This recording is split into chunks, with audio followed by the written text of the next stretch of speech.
Yeah, and then we'll go to categories.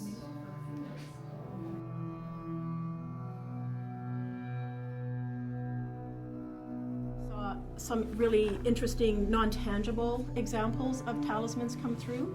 Some of the examples here are political rhetoric as a talisman or gossip as a talisman. So I think it's pretty exciting.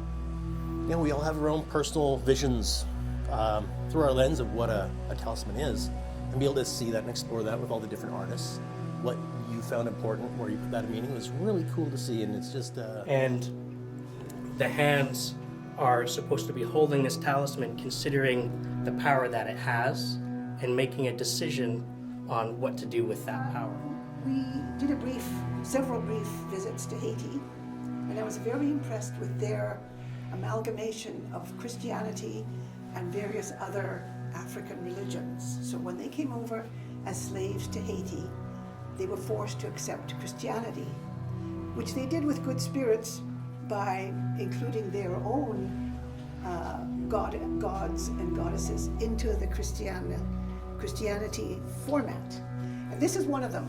This is Urzuli, the goddess of love, which is really the Virgin Mary. And this is her symbol. I changed it somewhat because I wanted to make it more Christian rather than more African. So the heart is the African symbol and the cross, but I put the Catholic holy, the chalice and the Eucharist in there. You can tell what kind of upbringing I've had. And then I said, okay, I've got to have a writing.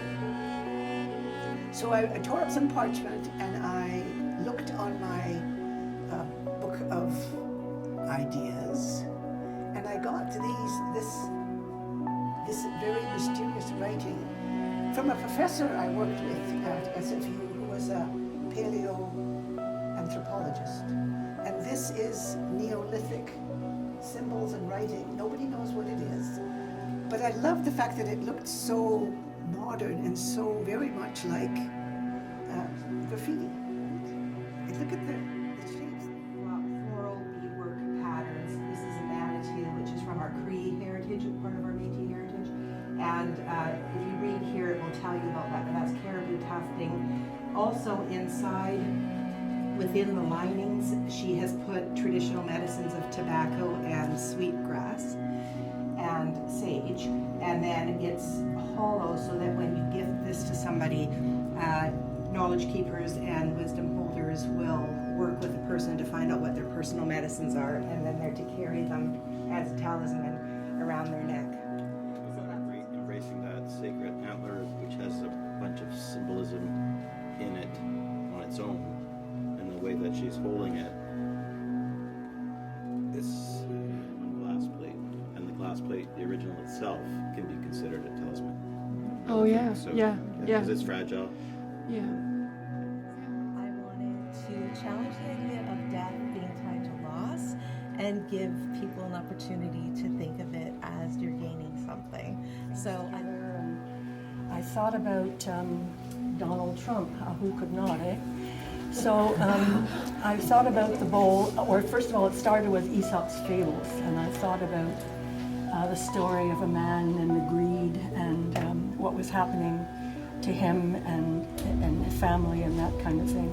And so the bowl formation is made out of plaster bandages. And then I had this fabulous wasp nest. And I thought, perfect, I decided to line the whole bowl with the wasp nest and then cover the golden egg in here. And I thought, okay, that represents you know who.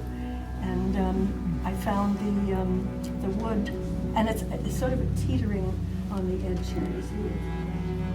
As if